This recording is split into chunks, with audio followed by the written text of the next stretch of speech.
are quite a few two-row SUVs in the marketplace. This is a mid-size, mid-luxury because this is the 2026 Mazda CX-70. It is two-row. If you want three rows, look at the CX-90. It's literally the same vehicle with an additional row. However, there are some differences between this vehicle and the CX-90. And we'll go through this vehicle, take it for a test drive, and in the end, we'll give you a list of competitors, my pros and cons, and of course, the price. For trim levels, there's quite a few, but Mazda's known for that. There's Preferred, Premium, Premium Plus, S Premium, and S Premium Plus. When you go into the S line, then you're getting the bigger motor, which I personally prefer. LED headlights all the way around. The vehicles look the same, some slight changes and some aluminum details in the front, but under the hood, that's where the difference is. Under the hood are two engine choices. The S model gives you an extra 60 horsepower. If you want the entry level, that is a non-hybrid CX-70 that has a turbocharged 3.3-liter inline 6-cylinder engine that makes 280 horsepower. Step up to that S line and you're now at 340 horsepower, 369 pound-feet of torque. Both are backed by 8-speed automatic transmissions with paddle shifters. They come all-wheel drive. 25 miles to the gallon combined on our test vehicle, a 0 to 60 time of 6.2 seconds. The maximum towing is 5,000 pounds. If you go with the smaller engine, you'll get a 3,500 pound towing capacity. One of the nice features on the CX-70 is you have adaptive headlights. So as you turn the corner, the headlights will turn with that.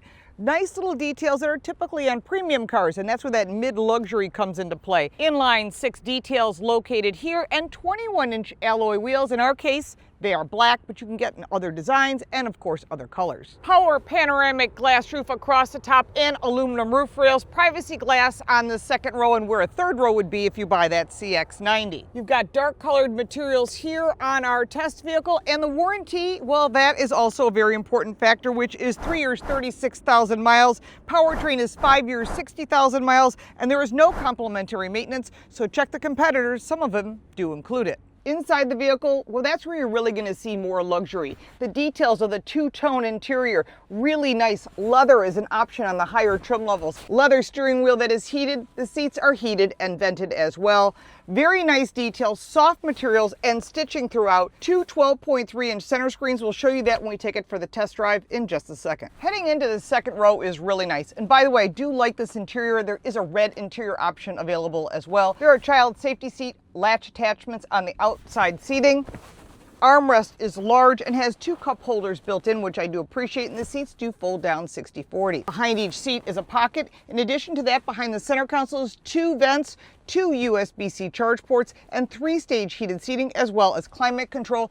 All of that is very nice, and that sunroof comes about midway back behind the second seat. One nice additional feature, window shades. These are great. People love them. Not every competitor offers that. An important factor to consider if someone sits back here on a regular basis. There's also cup holders in the door. Heading around to the back of this vehicle, you've got your upper wing, and I do wish this wiper blade was tucked up underneath. There really isn't enough room for that, so maybe there'll be a change in the future. Nice piece of glass that, of course, has a defroster and LED taillights, CX-70 and all-wheel drive. That logo nicely blending into this unique bronze color. eSky Active, nice features, very nice and clean. There are some additional options on our test vehicle, and we'll talk about the price in just a second. All-weather floor mats at $150. Cargo organizer, which is inside. The cargo organizer was $100, and if you want those illuminated door sills, that's $350. This unique paint color, the polymetal gray metallic, very unique color for basically brownsy color, $595, and there's a retractable cargo cover, which is an additional $215. There is quite a bit of cargo space in this vehicle, 40 cubic feet with all seats up. Fold down that second row, 60/40. And you're at 75 cubic feet of storage, which is quite a bit for a vehicle of this size. Inside the Mazda CX-70, you've got really nice visibility. Huge piece of glass. The sills are a little bit high. I like that so you can have your arm almost level, but still gives you great visibility out the back. You've got excellent visibility. The backup mirror is actually just a mirror, but there isn't a round view camera, so you're not going to get that rear view mirror that turns into a camera like some of the competitors do have, and we'll go through that competitor list in just a minute. As far as braking and performance, is very well balanced, and if you've driven a CX-90 before, it's basically the same thing like I've been saying, but it's two rows. But this mid-luxury SUV class has become very popular. A lot of people like these vehicles because they give you everything you need and more storage. If you need the third row, then look at the CX-90. But you're going to get a really nice balanced vehicle that has good performance, good braking, and top safety. 5-star crash test rating from the National Highway Traffic Safety Administration, which I think is a major plus. Turning radius is nice and tight. When you're driving a vehicle of this size, that's one thing I think people don't realize. That turning radius is important for getting into garages, into parking spots, just getting around on a daily basis. This car is really easy to drive, and I think that's a huge factor when you're looking at any SUV, and you should try a U-turn. Try turning around in a parking lot with all the competitors. That is that front cross traffic alert, which is part of the safety that is part of this vehicle. So if there's traffic coming, whether you're backing up or moving forward, it'll make noise, it'll let you know. That's all important for sure. People need to have those type of safety features. There's a lot of nannies in this car. You can turn them on or turn them off. But those are all critical features that you need to be looking at, and all the competitors offer different types of safeties. You can see in the center screen here, this has got the lane centering. I would shut it off personally because it drives me crazy with all the construction we have going on around here. It's just going off all the time. Again, you can turn it on and turn it off, especially if you're driving on a highway. Now, one of the nice things about this vehicle, besides that it handles really well and it's got that zoom that I know is what Mazda used to use as their tagline, it has all of that, but you have two 12.3-inch screens. One is your center screen and one is the gauges in front of you. They're all digital, and you can change some of the information in front of you, but not all of it. Changing your cruise control is on the right, and on the left you've got your volume. Nothing unusual. Regular stocks. One is going to be the lights, the other one's going to be the wipers. We're all used to that, and there is a rear wiper on this car. The one thing that bothers me about this car, and again, this is a personal thing, is I want to be able to touch a screen. We're used to that in our phones, our tablets, even many laptop computers. But in this particular case, you have to use the dial. And when you do, you know, you're expecting to have something more than black and white. And this is a brand new road, so you're not going to see it on here, so it says unnamed road. But what I do want to point out is that this is pretty dated navigation. I mean, yeah, you can use Apple CarPlay or Android Auto, which is included and is wireless, which I do appreciate because some of the competitors are requiring it to be wired. So again, do your research. We've reviewed all these cars on our channel. You can go back to the navigation. You've got your music. You've got AM, FM, satellite radio. Bose audio is an upgrade, which we do have on our test vehicle. All of the features are here. They're easy to use, but you got to use the dial. To me, it's like your hand goes there and now you're looking and looking and looking. There is a head-up display also, by the way, which you can make nice and bright, and it's large, which is really appreciated.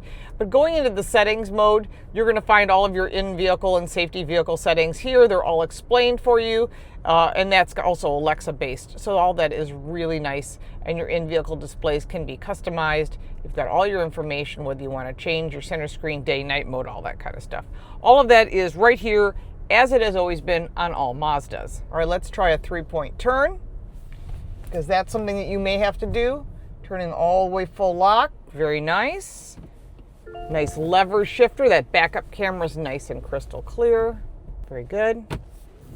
And doing a 3-point turn is super easy. Other features beyond what is obvious in front of you, your start-stop button is here, which I appreciate rather than some of the weird things that some of the other cars are starting to come up with. You've got all your climate controls here, 3-stage heated, 3-stage vented seats, heated steering wheel, all work quickly, wireless charging down below. Underneath this cover, you've got 2 cup holders, they're normal sized. You've got your drive modes of sport, normal, and off-road.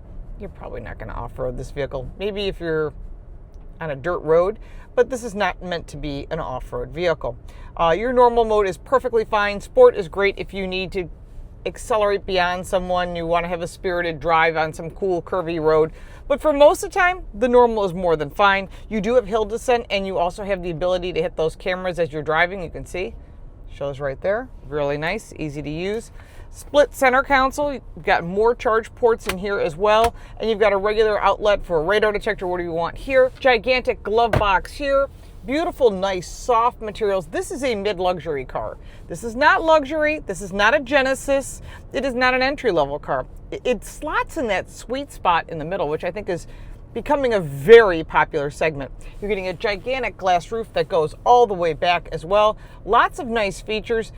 And I think that's where you're starting to see a lot of brands offering that mid-luxury. Everyone's kind of moving to that mid-luxury, so that will soon become the baseline for what an entry-level 2 or 3 row SUV has become. And that's all important factors because this is what people are looking for. They want that technology, although there's starting to be a trend toward people wanting less technology, which I kind of like because you don't need all these nannies telling you how to drive and basically doing everything for you. And I personally prefer less technology, which is why I drive an older car and I like it that way. I have some newer vehicles as well, but it's nice to have something that's reasonable to drive that isn't over assisted. And they've done a really nice job with the balance of all of that here on the Mazda CX-70. I do have some pros and cons beyond that center screen. Let's take a look at the pros and cons. The long competitor list. I highly suggest you test drive all of them. And of course, the most important part, the price. And don't forget to check out all of our news on Car Coach Reports on YouTube. It's also available online, and our radio show, The Drive with Lauren and Carl, is available also on YouTube and podcast platforms at The Drive Car Show. Let's start with the price of this vehicle. The range is $43,780 for that base engine, going all the way up to the top trim level of $58,200. Our test vehicle had a few options, bringing it in at $59,650 that did include destination and delivery. Very important factors to note. There are some pros and cons when it comes to the 2026 Mazda CX-70. I like the performance.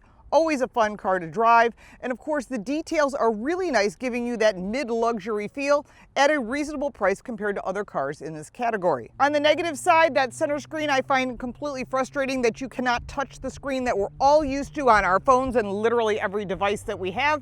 Mazda says it's about safety, so that's up to you to make a decision if that's important to you. In addition to that, some of the infotainment requires you to get used to going through some of the steps to get into the information that you want. It could be a little bit simpler. That competitor list is quite long, including the Kia Telluride, which is one of the top sellers in the category, the Ford Explorer, the Volkswagen Atlas, the Hyundai Palisade, another top seller, the Toyota Grand Highlander, again, very popular vehicle, Chevy Traverse, GMC Acadia, Subaru Ascent, Nissan Pathfinder, Honda Pilot, another popular car, and the Dodge Durango. There are some other vehicles in this category. Remember, this is mid-luxury, so if you're going to go luxury, it's going to cost you a lot more, and if you're going to go with that entry level, you're going to pay a more reasonable price. Of course, check with your insurance agent before you make a final decision. There's more details down in the description below, as well as all my social media. If you'd like to support our channel, you can buy me a cup of coffee. The link for that is down below in the description.